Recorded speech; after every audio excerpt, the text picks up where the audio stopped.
Goeiedag and welcome to Amsterdam to Kickstart 2025, where I'm now joined by Cara Mascini, Chief Sustainability Officer of Switch Datacenters. And Cara, it's a pleasure speaking to you. We came to Amsterdam where you guys have a heavy presence with your footprint of data centers.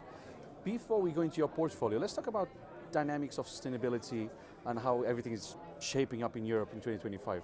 To begin with, how are investment and capital deployments being embedded in sustainability frameworks?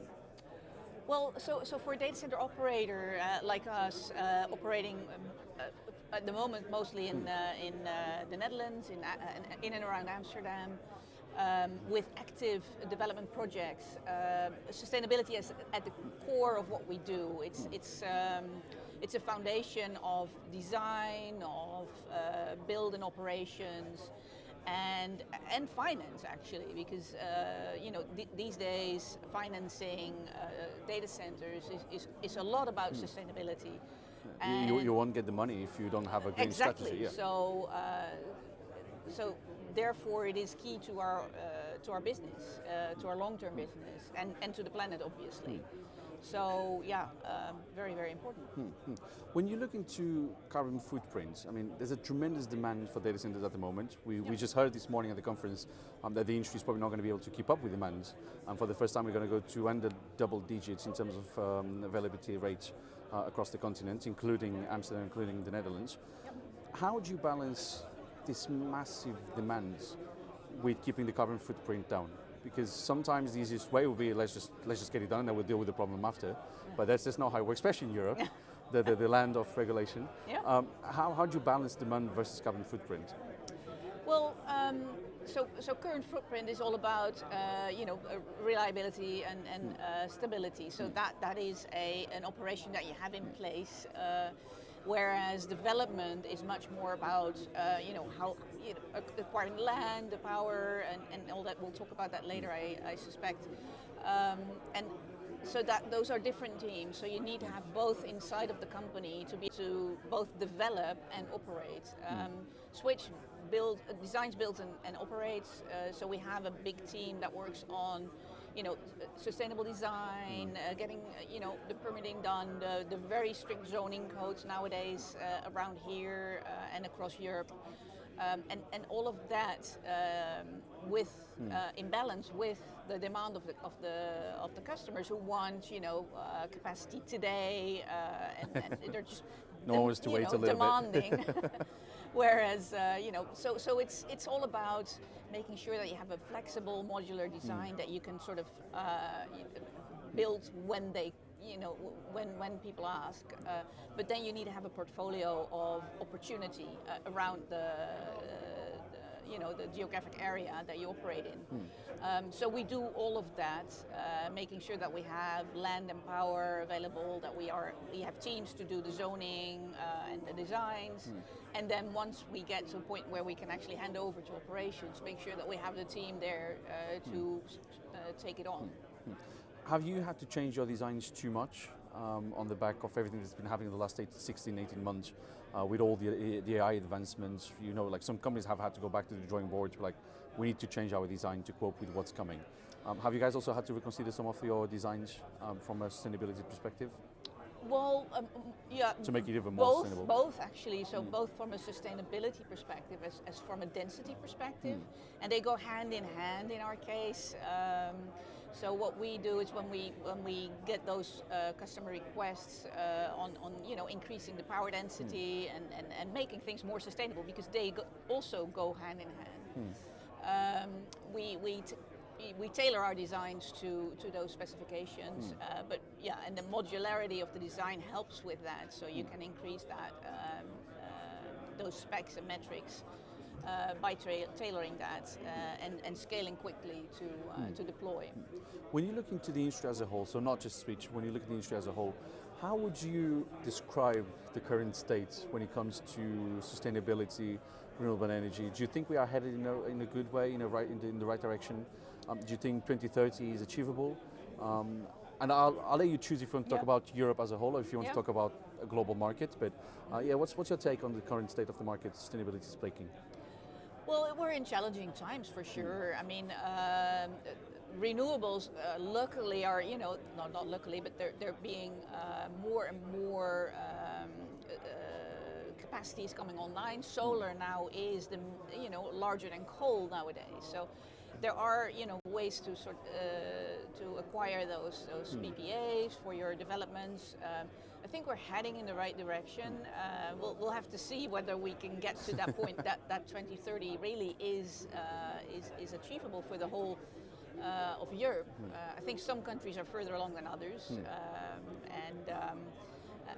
as far as switch data centers is concerned, we are fully renewable based, and we also have a number of projects where we do heat reuse. So that will definitely improve sustainability across the board for the industry. No, I'll come back to some of the initiatives that you guys are doing and the industry is doing as well. But one question on regulations. Yeah. I'm not going to ask you if you're in favor or not, because there's no point of asking that. But how do you view the current regulatory landscape in Europe? Is it driving data centers in the right direction in terms of green energy, renewable adoption, or you think it's becoming too European, becoming too bureaucratic? It's a double-edged sword, I'd say. So sustainability, for a lot of the market parties, it is an intrinsic drive. It is for us. We work from a sustainability angle because we feel that is good business practice. But I also see that a lot of markets do need that sort of regulatory pressure to move beyond what certain countries are still very coal-based. They may need the pressure. I think here in the Netherlands we see a lot of renewables, a lot of new projects, a lot of new wind and solar. Across Europe you see similar developments. So I think we're in the right direction.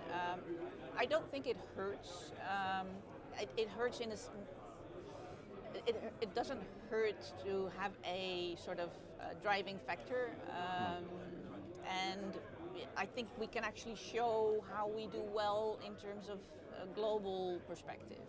I think it is the one thing that will set us apart over the longer term compared to Asia or the US. Oh, interesting, because I mean, this morning the conference was really focusing on the fact that Europe is lagging behind, not on sustainability, but it's lagging behind on the whole AI adoption, building the larger campuses, expanding the footprint across the continent versus the US, versus Asia. Yeah. Do you think that maybe sustainability is going to be what's going to allow us to then leapfrog at some point? And whilst we are building green now, maybe the other continents will have to redo what they're doing, and then that would allow us to kind of catch up and become the top 3 again. I think there's a number of things there. So the power mix is different in the different areas. In the US, you now see a full drive for nuclear. In Asia, it's still very fossil driven. So I think Europe actually is able to, in the long run, be a front runner in terms of the density in a way that is sustainable for our societies. And of course, Europe is also very densely populated if you compare it to the other most of the other regions. So we have to be a bit more sustainable. The data centers are close to our communities. They're in our own backyard, and we don't want our own backyard to suffer. With a big house. So. Picking up on that, like the data centers in your backyard, and you talked about the driving the heat into homes and schools before. The industry does a lot of initiatives like that. It does help the community, it does help all that. But where do you think the industry is lacking in explaining that? It's what more do we need to do to take this to the streets and tell people, look, this big building there, yes, it's a big building, but also it delivers all this. Plus, we are doing this on top around heat, around cooling, around like a lot of places they do have the thing where they plant trees, they have ponds, they have fish farms, all those sort of things. What do you think it's missing on a PR front? What does the industry need to do? Well, it is a lot about the perception of the industry. People in the street are not necessarily aware of the fact that there's a data center behind almost everything they do. And I think it is a collective story that we need to tell. Things are turning around, though,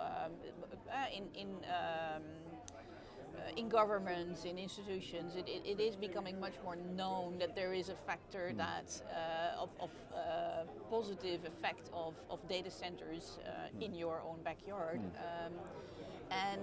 So for us as Switch, we do a lot to engage with our stakeholders and to work with municipalities, with local institutes, to have that conversation, to make sure that we show what our social impact is. And so we see, at least here in the Netherlands, things turn around. If you remember the data center cluster strategy of the province and the metropolitan area here, limited data center development quite a bit. And now we see a turning point where they welcome significant social impact as a development that is being brought by data centers. And therefore, for instance, Switch is able to develop a data center that is in the midst of greenhouses, supplying heat to the greenhouses and bringing them off the gas, which is a big project here in the Netherlands. So that makes it possible for the grid company to expand and relieve net congestion, rather than just a big bad energy gobbling data center. So we bring back to our communities, and that is something that is being seen more and more often. Interesting. In terms of portfolio, I mean, on your website you say you've got 5 data centers, 1 under construction, but there's a bit more happening there. Tell us about expansion. How far can you tell? Tell us as much as you can when it comes to expansion, because you do have a lot going on. Yes, we do have a lot going on. So so what can I say? I just spoke about the greenhouse project. So that's one of our larger developments. So Switch is building a data center in the midst of 50 greenhouses, where we are engaging with the greenhouse entrepreneurs to build a heat network where we will give back the heat to the greenhouses. And because of the fact that we're focusing to build a AI-ready data center, and the heat is going to be quite high, the investment the grid company needs to do is much lower. So that is one. We're working on another project where we will build a battery park. This is all around Amsterdam. So we built a battery park connected with local renewable energy. We have another project where we hopefully will land a heat reuse project with the municipality of Amsterdam, but we'll have to see about those. All in all, the current portfolio is, the committed portfolio is close to 300 megawatts, and the intended portfolio by 2030 is about 500 megawatts. So it's serious plans that we have. And they're not limited to the Netherlands. I was going to ask, but can you tell us where you're going to go next, or is it too early to? Well, there's been a bit of a spill on Poland, so we'll be active there. We're actually developing a project near Warsaw, which is becoming a big market on its own. So that's there's a lot in between there and the Netherlands. We'll see about there's that. Germany along the way, so perhaps we'll see. Germany, Denmark. All right, we won't do the map guessing, but you will be busy building 200 megawatts. I am very busy in the next so few is years. Switch, No, interesting. And then, Cara, so when you come back here in 12 months' time for Kickstart 2026, what's the one thing you would like to achieve? I'd like to be able to say that we've definitely started the project south of Amsterdam with the heat reuse and the greenhouses, so that we're close to completion by the end of that year.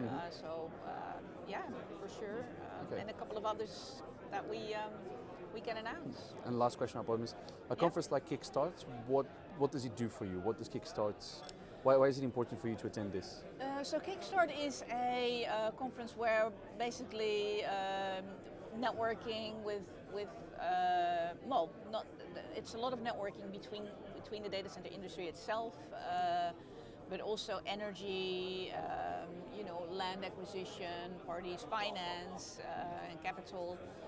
So it brings everybody together that is enabling this industry to keep growing and to keep developing. Lots of new technologies and from a sustainability point of view, it is actually bringing everything together. So. 100%. It's been interesting to see the conference develop over the years as well. Oh yes, I was at the first one, and which was like 200 people. It was very intimate. Yeah. But yeah, this is a lot more. It's becoming a big thing. Yeah. Cara Mascini, Chief Sustainability Officer of Switch Datacenters. Thank you so much for talking to me. As for your home, thank you for watching, and do check our website and social media for the latest digital infrastructure news from across the globe. At the Tech Capital, you lead with reports. Bye for now.